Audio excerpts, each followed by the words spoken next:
এক মুঠো ধান, সেই ধান থেকে এক মুঠো চাল, যা পরবর্তীতে অন্ন হয়ে আমাদের আহার যোগায়। কতটা শ্রম এবং ঘাম ঝরানোর পর কৃষক এই ধান উৎপাদন করে, সেটা আপনি কৃষির সাথে সম্পৃক্ত না থাকলে কখনোই অনুধাবন করতে পারবেন না। আজকের ভিডিওতে আপনাদেরকে রোপা আমন ধান রোপণের সম্পূর্ণ প্রক্রিয়াটি দেখানোর চেষ্টা করব এবং এই ধান চাষের সম্পূর্ণ প্রক্রিয়ার সাথে আমার পরিবার এবং আমি সরাসরি সম্পৃক্ত ছিলাম, কারণ আমার বাবা বেশ কয়েক বছর যাবৎ এই ধান উৎপাদন করে আসছেন। রোপা আমন ধান রোপণের জন্য প্রথমে যে কাজটা করতে হয় সেটা হলো প্রথমে জমি চাষ দিয়ে জমি প্রস্তুত করতে হয়। সাধারণত জমি চাষ দেওয়ার পর একদিন বা 2 দিন রেখে দিয়ে তারপর যখন জমি প্রস্তুত হয়ে যায় তখন এই জমিতে ধান রোপণ করা হয়। কৃষিকাজে সাধারণত বেশ কয়েকটি কাজ পাশাপাশি চলমান থাকে। একদিকে চলে জমি প্রস্তুতের কাজ এবং অন্যদিকে বীজতলা থেকে চারা উত্তোলন করা হয়।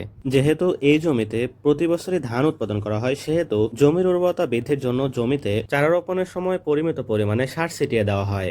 এখানে বেশ কয়েক রকমের সার একত্রিত করে তারপরে পরিমাণ মতো জমিতে ছিটিয়ে দেওয়া হয় এবং তারপর শুরু হয় ধান রোপণের কাজ। এবং আমাদের এই জমিটা একটু নিচু জমি হয়, এখানে সাধারণত বৃষ্টির পানিগুলো জমাট বেঁধে থাকে এবং আলাদা করে আমাদের এখানে কোনো সেচ দেওয়ার প্রয়োজন পড়েনি। তবে আমাদের এই জমির যে অংশ একটু উঁচু ছিল সেখানে নিচু অংশ থেকে এভাবে সেচ দিয়ে পানি দেওয়ার প্রয়োজন পড়েছিল। আমন ধান রোপণের সময় খেয়াল রাখতে হয় জমিতে যেন পর্যাপ্ত পরিমাণ পানি থাকে।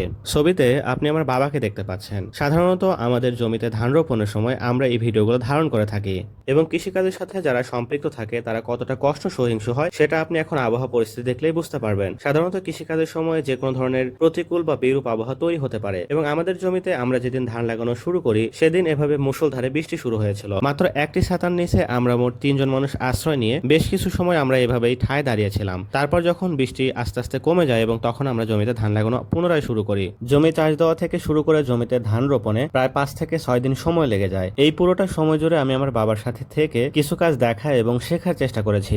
এখন যে স্তূপটি আপনি দেখতে পাচ্ছেন, মানে যে স্তূপটাতে এখন আগুন ধরিয়ে দেওয়া হয়েছে, এটা মূলত জমি থেকে পাট কেটে নেওয়ার পর জমিতে ছড়িয়ে ছিটে থাকা পাটের উচ্ছিষ্ট, যেটা পরবর্তীতে একত্রিত করে এখানে এভাবে স্তূপ করে রাখা হয়েছিল। তো এই কাজগুলো করতে করতে আমি একটা জিনিস লক্ষ্য করি, সেটা হলো কৃষকেরা যখন জমি চাষ করে ফসল ফলায় তখন আশেপাশের কৃষকদের মধ্যে একটা সৌহার্দ্যপূর্ণ সম্পর্ক দেখা যায় এবং আমিও বিভিন্ন জায়গায় ঘুরে ঘুরে এই ফুটেজগুলো সংগ্রহ করার চেষ্টা করি। যেমন এই যুবকের মতো দক্ষ কিছু কৃষকের সন্ধান পেয়েছিলাম, যে ভিডিওগুলো আমরা ইতিপূর্বে আমাদের চ্যানেলে আপলোড করেছি, যেখানে আমি দেখিয়েছি কতটা সুনিপুণভাবে ধান লাগানোতে তারা আসলে পারদর্শী। তবে সবচেয়ে বড় ব্যাপার হলো কৃষিকাজ আসলে অনেক বেশি কষ্ট সহিংস একটি কাজ এবং একটা খারাপ দিক হলো যখন এই ফসলগুলো ঘরে তোলা হয় বাজারে কৃষি পণ্যের ন্যায্য মূল্য থাকে না এবং এটাই একজন কৃষকের সমস্ত শক্তি এবং পরিশ্রমকে ম্লান করে দেয়। সমস্ত ভিডিও জুড়ে আমি আপনাদের সামনে রোপা আমন ধান রোপণের প্রক্রিয়াটি সহজ ভাষায় উপস্থাপন করার চেষ্টা করেছি। আমাদের ভিডিওগুলো ভালো লাগলে আমাদের চ্যানেলটি ফলো দিয়ে রাখবেন এবং বিভিন্ন পরামর্শ দিয়ে আমাদেরকে সহযোগিতা করতে পারেন। ভালো থাকবেন। আসসালামু আলাইকুম।